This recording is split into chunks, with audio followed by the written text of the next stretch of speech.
Et si l'école fabriquait des êtres humains en batterie? Regarde une poule élevée en batterie.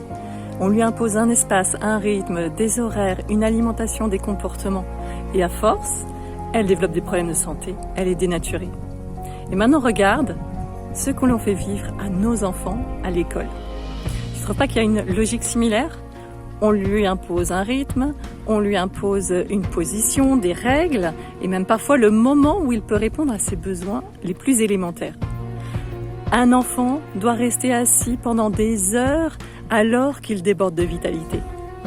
Il doit demander l'autorisation pour se lever, parfois même pour aller aux toilettes.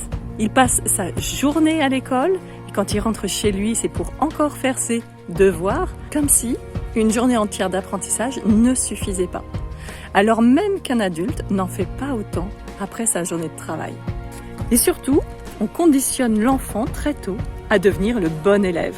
Celui qui écoute, celui qui obéit, celui qui répond correctement, celui qui ne dérange pas, qui s'adapte. On lui apprend même que sa valeur se mesure aux notes que quelqu'un lui attribue, qu'il existe des grandes écoles pour ceux qui réussissent dans ce système et les petites voies pour ceux qui échouent à entrer dans ce moule. Comme si réussir dans ce modèle toxique signifiait réussir sa vie. Et puis regarde la configuration hiérarchique dans la classe. L'adulte est debout face aux enfants, les enfants sont assis, lui peut circuler, eux doivent demander l'autorisation. Comme si l'un détenait le pouvoir et le savoir, et les autres étaient un culte au service de l'autre. C'est vraiment nier la nature divine de chaque être humain, c'est oublier que dans chaque enfant se loge une sagesse ancestrale, fruit de nombreuses vies au préalable, et on appelle ça l'éducation nationale. Mais éduquer à quoi?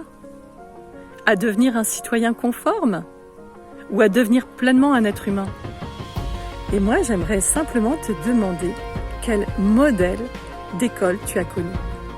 Et surtout, qu'est-ce que tu as considéré comme normal dans ton enfance à l'école, alors que ça ne l'était peut-être pas? Dis-le moi en commentaire.